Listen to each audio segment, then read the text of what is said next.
Book 2, welcome to Jackie's Literary Corner. I am Jackie, and it's time for a reading update and an update on other things. Well, I decided to reorganize my bookshelf again. I decided to go back to something I attempted before, which was putting all my really long books, my 500 plus page books, on a separate shelf from my shorter books.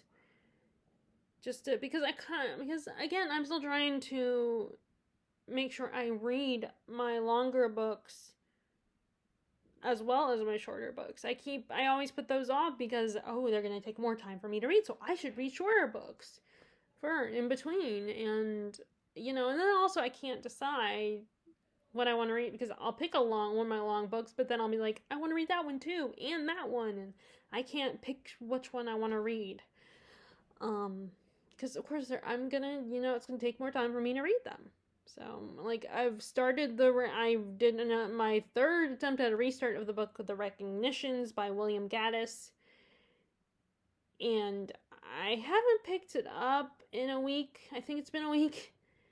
Because last week, on during work days, I did bring it with me to work to read, but it probably wasn't the best to bring that book particularly with me to work because, I got only 15 minutes. There are some people that will be in the room that will have the TV on, or some people will be listening to whatever device, like their phone, or I have one coworker's, I don't know if it would be considered a, what's the word? Not a laptop, but a, iPad. He had a type of iPad. So some people will be there with all these noises, and it's, of course, that book is really huge with small print, so it was kind of hard for me to concentrate. And then there's not a lot of breaks within that book. There's not a lot of page breaks. Not that, it's stream of consciousness type story, but so it's just not, when it's a book like that, it's not good for me to bring into work, because then I'm probably, I only get 15 minutes, so I'll be stopping in the middle of a page most likely, and then if there's other noise like the TV or someone's device on, then I can't concentrate, so I'm slower with my reading, and so it's not, and then I'm also trying to eat my sandwich, because I'll bring that, sandwich and some cut up carrots as to snack on, not a full lunch, but something to keep me satisfied until the end of my shift. And it's easy to eat. And, I'm just I want to be one of those people that can read and drink at the same, eat and drink at the same time while reading a book. But then inevitably, I'm concentrating more on my book, and then my food, my drink gets cold, unless I'm drinking a cold, if I'm drinking a cold drink. And then my food, I don't always, my food gets ignored for a little bit. And it's also, there's some foods that it's hard, even with the finger foods where you just need your fingers to eat it, it will still, I'm still trying to hold my book, and it hurts my hand. So I don't know. I don't do that. I don't like doing that. I don't like doing the whole drinking and eating at the same time while reading. And then I can't really get comfortable. So and long story short, it was not the best book to bring with me.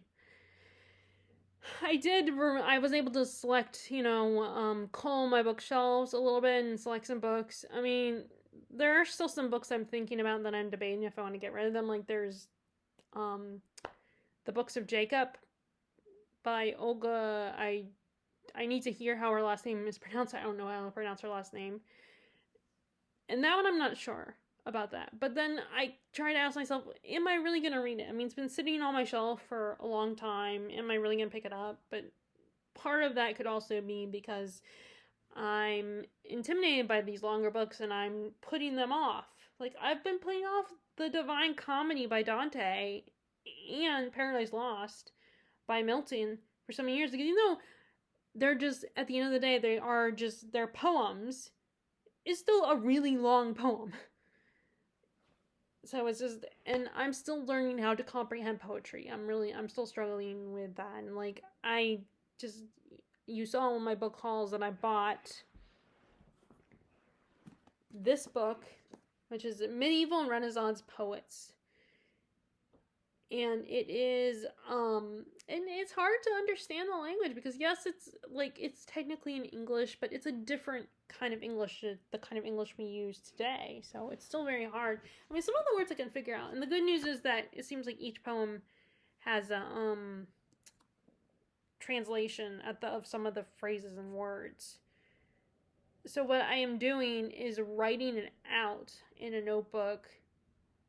In some of them I can figure out. I mean, I'm not 100% sure if I'm right about some of these. The ones that aren't in the bottom, aren't translated for me. Like some of them, I think I'm right, but I don't, like, it does look like certain words. But it's gonna be kind of a fun little project to try to, and I think it will be good for my mind. It will help my brain, I think, to try to do it and actually write it down, not like type it on the computer, but actually write it out. Especially because it's hard to type poetry on computers, because then it's gonna automatically correct things. Because that's how the system works. It will grammatically correct things, and if it doesn't look grammatically correct, it's going to correct it, even if that's how it's supposed to be in a poem. The computer will be like, I can't compute this, so I'm going to correct it with the grammar. But yeah, so this will be fun, and I'm hoping it will help, and I'm gonna do like one poem at a time, because sometimes what I've been doing with poetry is I've been kind of binging and reading a bunch of poems because they're for an hour or two, because probably really only an hour, because poems are, unless it's an epic poem, it's going to be short, and it won't take me, and I'm tempted to just read a bunch of those poems, and, they say you should read, and I think a lot of people would feel like you should read a poem a day, kind of thing, and I don't do that, so I end up, and maybe that's part of the problem, maybe that's why I don't always, like, really appreciate poetry, and I, like, treat it like, see, I read this poet's work, now I'm done with it, and I don't want to be like that with poetry, because I think poetry has a lot of value, and it's really beautiful, and, it's like a song. I mean, songs are basically like poetry, just done to music. And now they have more, like, that's what basically poems are. I mean, they are songs in a way. It's just a little more, it's just today we have the radio now, and songs talk about things that aren't necessarily talked about in poetry. That, like, songs don't always talk about nature and stuff like that, or it's in there, but the main concept in the song is a relationship drama or something, in a lot of songs. But yeah, I'm excited about this project and pursuing this, and trying to write these down. So like I said, I think it'll be good for my mind to try to actually write it down instead of just like talking it out loud to myself. That's one of the things I've been working on. And I did pick up, so I'm making progress on Assassin's Apprentice. I haven't picked it up in the last few days, so I probably don't have anything different to say from my last update on this book. I'll probably read a little bit today. We will see. But the one I've been focusing on is I finally decided to pick up The Lost Metal, the fourth and final book of Mistborn Era 2 series. It would be book 7 in the overall Mistborn series, because he's gonna, Brandon Sanderson does plan at some point to write another Mistborn series, like trilogy or quartet. I don't know if it's gonna be 4 books or 3 books. But he's gonna write another one. And I think it's gonna be in the future, a futuristic story. But I wonder, it'll be kind of interesting to see, like, in a world like our time, and people having these kinds of powers. I think that could be potentially interesting, but maybe Brandon Sanderson isn't as interested in that concept. But I think it potentially be interesting seeing a world where, if a world like this, like, you know, people having, like, at recess, kids are using these kinds of powers on the playground, or like, instead of driving, instead of having cars, people are, jumping off buildings in a single bound like Superman, or like, I'm trying to think, or people are doing or college students are doing their homework with, those kinds of mistborn power. I mean, allomantic powers. But yeah, I think that'd be kind of fun to see what you can do with that. But I don't know, maybe that would be. But this one actually has a time jump in this one. It's it's a 6-year time jump. So the characters are different places than when they were in the third book, but the bad guy, the antagonist of the story, is still around. It's a group of people, not just one person. And we're exploring the idea of gods and having faith in gods, and, can you trust them, and are they affable, and that, like, they're exploring that. And we're getting a little bit more of exploring Wayne's character in this book, like we did in the last one. We even start all the books in the series start with a scene from the past in the prologue, while this one has a scene with Wayne when he was a kid. So I'm assuming that's going to come to play later. And then we have the Kandra are still around, like the Kandra, I don't know if it's Kandra or Kandra, that we met in book 3 is back in this book, although she disappears. She leaves I'm not gonna tell you why, but she does disappear at one point in the story. She's not there the whole time. We have a different Kandra that seems to be playing a bigger role in this one. And then also there are references to other worlds and stuff like that. And I've heard that Brandon Sanderson, now with his books, it seems to be he's going in a direction where if you want to get the whole big picture of the Cosmere, you got to read all the books. And not everybody's happy with it. Some people are like, what if I don't want to read all the books? What if not all his books interest me? Which I think is possible. Because there are, like, I love Stephen King, but not all of his books interest me. Like, I can't call him an autobiography author because of that. And he has his own little universe. And, I mean, the good news is that there is I do have a book that I got. I don't know if it was Christmas or my birthday, and I cannot remember who gave it to me, but it was my parents or Terry gave it to me as a gift. But it is a Stephen King universe book, so it kind of explains all the connections and references in all his books. So maybe Brandon Sanderson needs that, because I'm sorry, like, a lot of people love you, but not everybody's going to want to read every single one of your books. It may suck as an author if especially if you're very proud of what you've created. But yeah, not every story is going to interest people. And I'm actually kind of behind with Brandon Sanderson right now. I still have not bought any of read and bought any of those series of stories that he came up with. Like, we came up with like 4 or 5 stories in a row and put them out one right after the other during, like, I think it was like during his summer, or no, actually I think he wrote them during COVID time when we were all stuck in our house. He was working on them. Like all these, Trust of the Emerald Sea was one of them. The Nightmare Painter, I think it was Yumi and the Nightmare Painter was one of them. Like, there was a bunch of stories that he wrote that, just came out.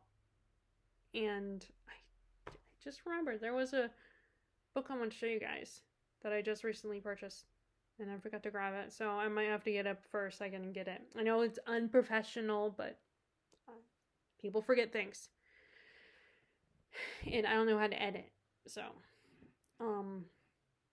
but anyway, so I'm enjoying this. This is fun. This is a fun series. It's different, but it's still kind of fun. I mean, I'm gonna donate it. I'm not gonna keep it. Although I feel bad because I asked specifically for the UK editions because I really love those covers. But I opted not to, because it's not I should be better at that and not ask for Like, but sometimes I'm thinking I'm not gonna know until I read it. But then again, maybe that means I shouldn't ask for the UK covers until I read it, and then when I read it, if I still love it, then get the UK, ask for the UK covers from as a gift or buy them myself. But anyway, so that's where I am on this one. It's kind of hard to talk. Like I said, it's kind of hard to talk about because it is in the middle of the series. It's the last book of the series, so I don't know what I can tell you guys if any of you by chance have read the series. But anyway, I'm liking it. You know, I mean, it was a situation where like it had been a few months since I last picked up the other books in the third book. But then I was like, you know what? I liked it when I read. I like these books when I read them, and I want to finish the series out. So, because I have a bad habit of a lot of times with series, I don't always finish them out because then I lose interest, even though I loved them at the time when I read them. Which is why I try. I know you should like promote the author and support the author by buying the books as they come out. But you know what? It's kind of I know it's hard and it's gonna take a long time for a book to come out and for a writer to even write the book. But sometimes it's easier for me to wait so that you know I know that I don't have to wait a whole year, and maybe that's selfish of me. But you know, I mean, I'm not the only one. There are a lot like it's not like I'm the one person, you know, who buy these series. But like I said, I acknowledge that maybe it's probably selfish for me to feel that way, but you know, there are times when I would rather have all the books out so that I don't have to wait. Because now I know it's going to take a long time for the author. It's hard work to write a book. You know, I know that, and publishing will take a long time too. So I'm not faulting them for it. It's just, you know. But anyway. So there is that. So those are the two my current reads. I also am trying to decide. I grabbed a bunch of books that I wanted to try to read this month. But then at the same time, like, I want to get into fantasy. I want to continue to get slowly back into fantasy and prioritizing that. But, like there's,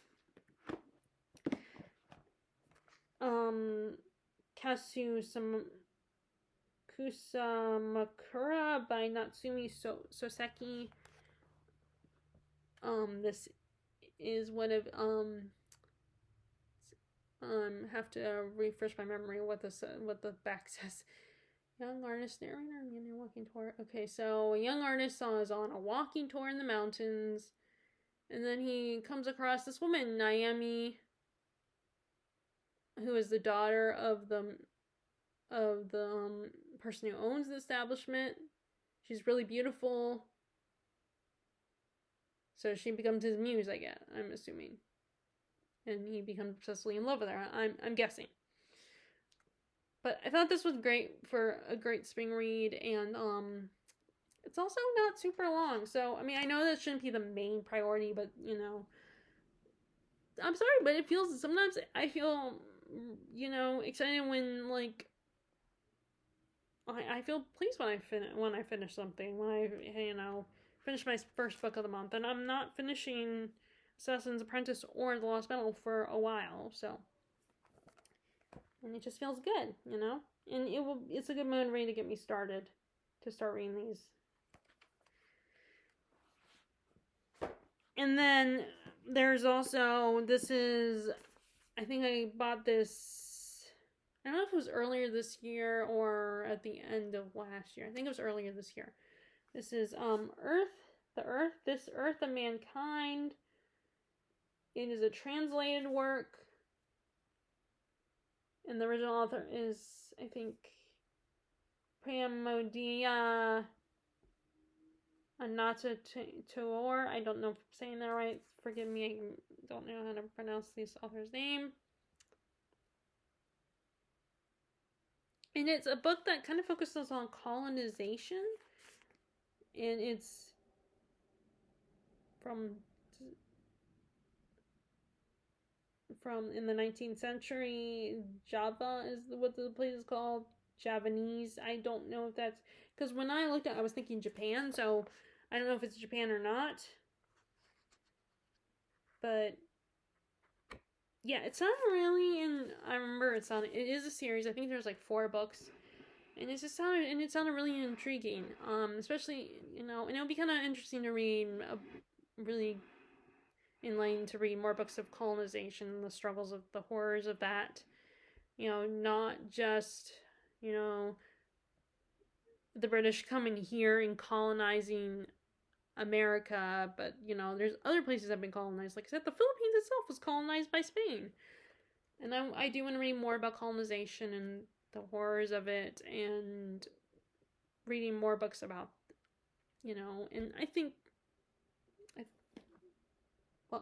it's an important, another one of those important issues, topics we should read more about. But so that's another one I want to pick up. And then I asked, this is one of the ones by Shakespeare I have not read yet.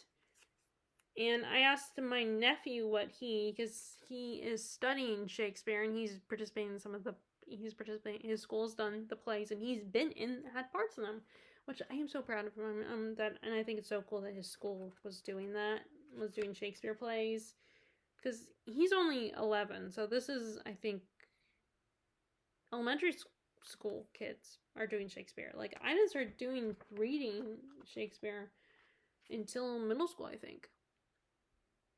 So I think that's really cool that they're actually, and it's a Montessori school, so I think I think it's kind of a private school. And so I asked my nephew, and he said to go ahead and read The Tempest. He recommended I read this one. So it's probably because he likes it. But yeah, and I just read was it Macbeth. I had just read that one. And I want to get a different edition of it than the one I got. I mean, I'm keeping the one I've got for now. I think I still have it on my shelf still until I buy it. But I do want to get either the Barnes and Noble editions of Shakespeare's plays, or a Folger's edition of it. Something like one of those, or this one could work too, an edition of it in this format. But I really like either the Folgers or those Barnes and Noble editions. Those are ones I like so far, at least. And this is a fantasy, and I think, and of course, this is one of those ones where they don't have a back description because it's like a classic, so they assume everybody knows the plot of this play, and no, it's not one of those Shakespeare plays that everyone knows the plot, which is really annoying. But yeah, it doesn't even give a description of what this is about. So I couldn't really, honestly, I can't tell you what this one, I think there's a sibling dynamic in this. And I know that there was a movie adaptation. I think it had Helen Mirren, and I cannot think of his name. I mean, I just listened to him talk about a book he wrote recently. This actor, Russell Brand, that's his name. I was worried it wouldn't come to me, but I think he was also in the movie adaptation of this book. And I do want to reread King Lear. And I still want to, also want to read that retelling of King Lear, that's kind of from the perspective of King Lear's daughters. Okay, so there's that. And then this was one of the books that I got from BJ's. That's why it's a little bit cheaper than the Books A Million ones. Not as cheap as the Outpost Bookshop books, but I heard, and I think it's, I wonder if it's also, I guess I would say it's also, focusing on, trad wives and stuff like that. That's a big topic right now. A novel just came out, and it was in the Book of the Month box as one of the options. The book Yesteryear, I think it's called, which I want to read it. I'm interested into, and it explores the whole trad wife thing that's going on, that's being explored right now. To like, I think the traditional wife, people, influencers that show they have traditional values. But anyway, so let's see. So this woman molds herself to be the perfect 1950s wife, and trying to always make her husband happy, provide good food and everything. But then something happens after she gives birth to her second child, where she starts to kind of lose it. Her life begins to unravel, and then a new neighbor comes into the picture, and she becomes suspicious of this woman.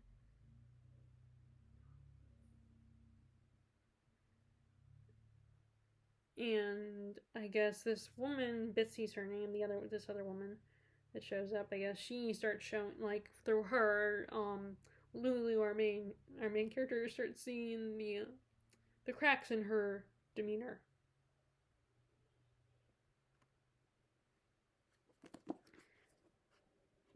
And actually, so she also has, this author Megan Church also has The Last Carolina Girl and The Girls We Sent Away. But yeah, I am definitely want to, and I think this would be a good read for to start on Mother's Day. Something to consider on Mother's Day, although I would need to start now. So I'm trying to work on but I mean, this is one of the so I'm also, like, I'm trying to prioritize also reading some of the books I've purchased from BJ's, the BJ's wholesale store. Read some of those.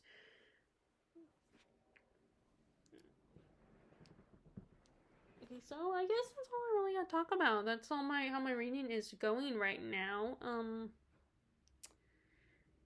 And like I said, I might get to Assassin's Apprentice, but I have 3 days off, so I'm starting today, so a little less now since the day's halfway over. And so that will help, having 3 days to get some other books read, make some progress on the Lost Metal. And like I said, I'm gonna dip into Assassin's Apprentice as well, and then one of these other shorter novels I'm gonna pick up as well. And like I said, I'm wondering if I should pick up The Mad Wife, because it'll be kind of fit, because Mother's Day is coming up, and it kind of, in my own logic, I think it'll be kind of a Mother's Day read. Okay, and as far as other things that I'm kind of still thinking about Disney and stuff, and but that's because I've been listening to some podcasts on Disney history, essentially, and it's really cool. It's really fun to hear, even the rides that I'm not as big of a fan of, the attractions, like I'm listening to with the History of the Small World ride, and how that came to be, and how it came from the World's Fair, which I had read Eric Larson's true crime novel that takes place at the Chicago World's Fair. That was when they had that famous Holmes, I think his name was H.H. Holmes, that the famous serial killer that was going on at the same time. So I read that true crime book, although it's not 100% accurate. Like, I liked it personally. I thought it was fun, but it's not the most accurate story, I mean, like, I know that Murphy Napier did a review on it, if you're interested and have never read it and are curious about that book. She did a probably more thorough review on the book than I could. And let's see, what else? My non-book related things. I don't know what else. I don't know other book related things. I'm still kind of on that, Aladdin micro obsession thing going on, and Jonathan Freeman and everything. I just watched a video where someone posted where they have all the little bits of dialogue that are from Jafar. All his, including this, not just his song that's in the movie, the songs that are in the movies, but also all the deleted songs, like Humiliate the Boy, Why Me, and there was My Finest Hour, I think is what the other one's called. So that was kind of fun to listen to. And then I always feel weird about like when it's like when someone uploads a video where you have the dial the audio, but then it just focuses, it just on the screen is just a still picture of the character, and it just feels weird staring at that the whole time while I'm listening. I don't know, it just feels really weird for me, so I don't, I end up going through listening, just listening to it while reading comments, which can be kind of tricky and risky reading the comments depending on the video. And or like doing other stuff, like brushing my teeth or something while I'm listening to it. So it was kind of fun hearing all of them, and I got through the whole thing because I was gonna, I thought about saving it and putting it on my save section where you have videos that you want to watch later. But then I just listened to the whole thing. I let the whole thing play. But it was really fun. And there was also, of course, the stuff that I had not watched, because by the time those things came out, I guess either I didn't have the Disney Channel at the time, or wasn't aware of the Disney Channel, or just, I was like, oh, I'm too mature for this. At the time, anyway. Now I feel like Disney is for every age. I mean, there are some Disney cartoons that are clearly for children, but some of the original Disney stuff is, both children and adults can appreciate and enjoy it. I mean, like, they're, like, especially the Disney Golden Era, which, by the way, I started to watch I keep wanting to say watch, listen to the first episode of the podcast. Not the first ever episode of the whole podcast, but the first part in I think it's two or three parts where they're going to do they're talking about Michael Eisner. So that's going to be really interesting, because there's all these videos out, especially like from Lindsay Ellis, for example, where they talk about the fall of Michael Eisner and his mistakes and screw-ups and his failures and stuff like that. They mostly talk about that. Even though he's responsible, he got the golden era. I mean, and another thing I learned was that, not from the podcast, well, kind of, they did talk about this in the podcast, but I already heard this from a video on YouTube, that technically Roger Rabbit Who Framed Roger Rabbit kind of started it all, like, unofficially. Because, like, it's just that, because that was the first project that Michael Eisner helmed, but then it just didn't work. And they did talk about why Roger Rabbit can't really be the face, can't be the successor to Mickey Mouse. It just doesn't work unless they had been given the chance to, polish things, and they're like, but like they really talk about why Roger Rabbit might not work for people. Now Roger Rabbit might work for other people, and they might think they would have been a successor. And I don't know if they're right or not. I mean, I do agree that the way they talk about the character is a little too zany compared to Mickey Mouse.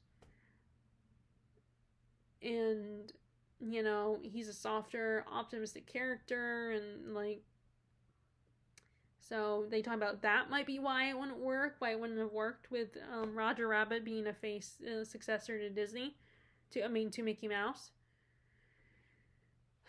But that was kind of, I didn't even think about Who Framed Roger Rabbit as a Disney movie, until I found Disney technically owned Roger Rabbit. Like, I didn't even consider that, because it doesn't feel, even though there are Disney characters in it, it doesn't feel like a Disney movie. It's very weird. I mean, I don't know if you guys disagree with me, but for me, it does not feel like a Disney movie. Okay, so, like I said, there was something I wanted to show you guys. I totally forgot. Some books I purchased recently. So I will be right back.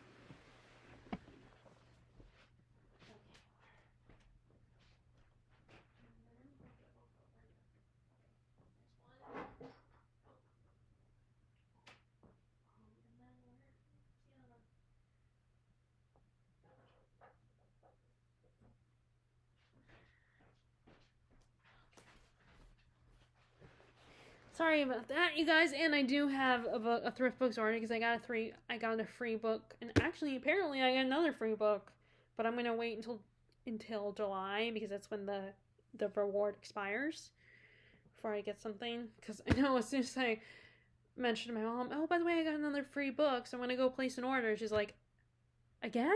You got another free one? And I was like, but I don't think she remembers.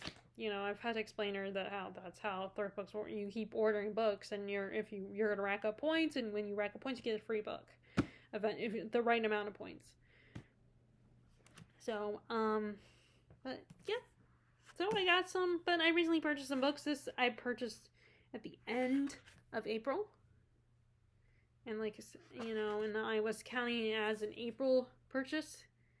I mean, a May, connected to my May purchase, count as that. But I kept seeing, I don't know, I might not count as May, because it was at the end of the month anyway, so even if I went over budget, But this is The Eighth Life. It is translated, has two translators, actually.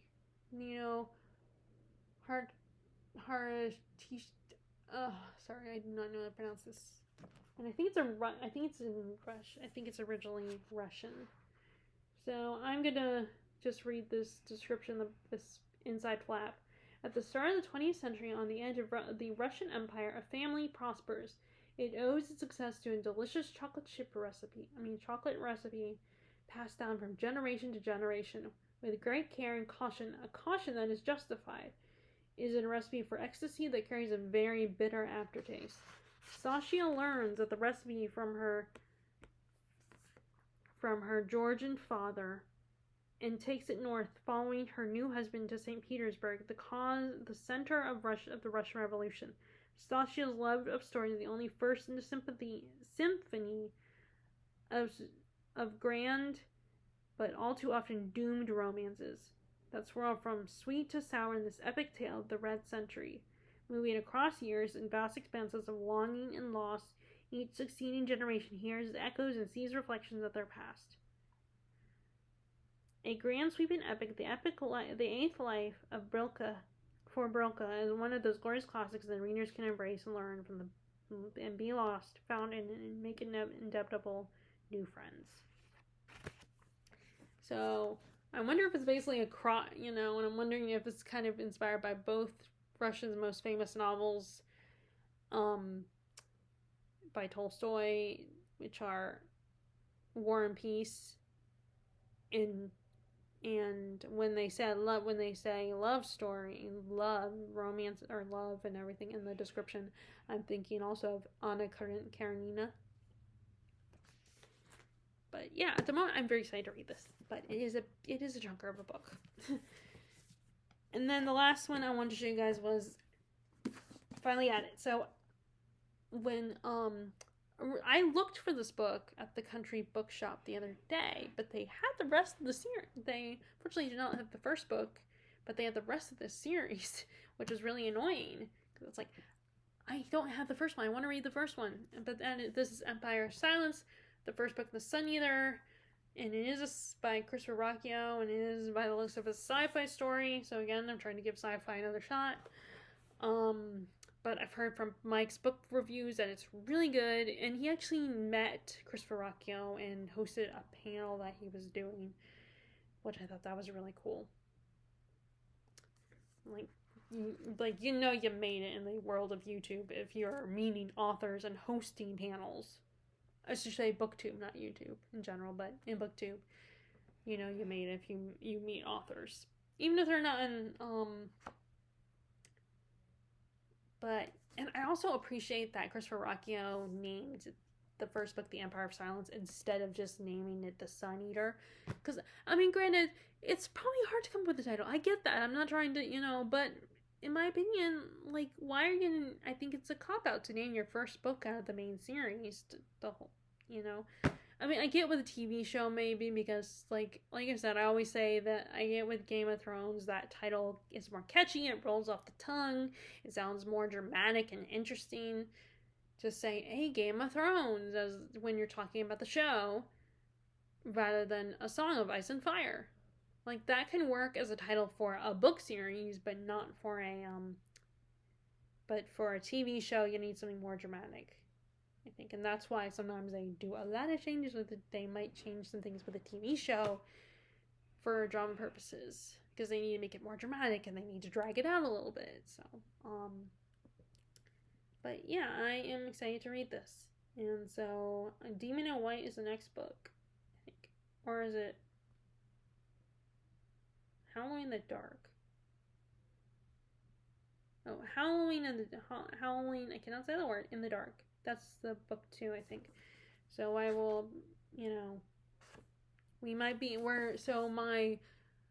I'm gonna get my brows waxed in the shopping center where I get that done. It's a nail place. There, My Books a Million is there as well. So if I'm not gonna say anything, but if my mom offers, I'm not gonna say no. So, and I might go ahead and get book 2 of the series so I can have all the books in the series.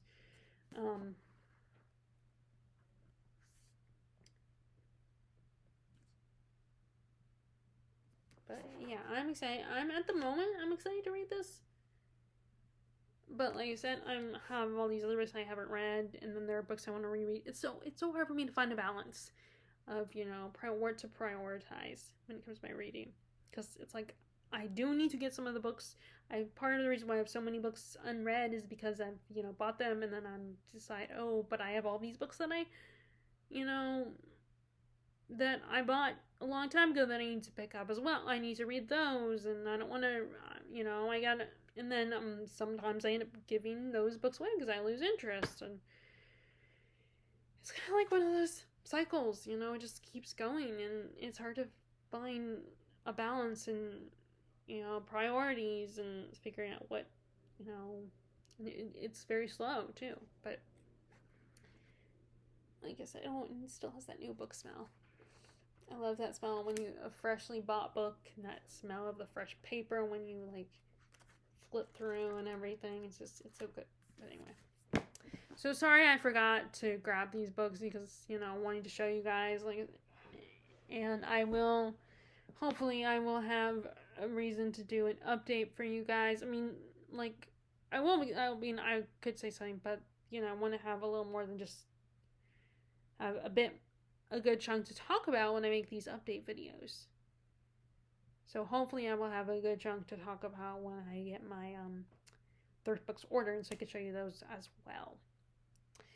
Well, anyway, that is my update for you guys. I hope your reading is going well.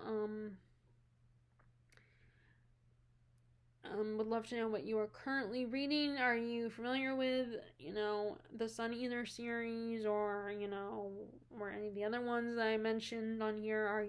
Have you read them?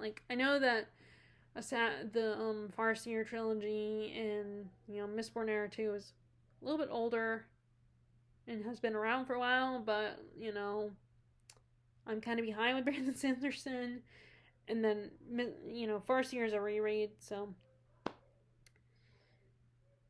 But anyway, I hope you all are doing well, and I will talk to you all later. Right? Bye.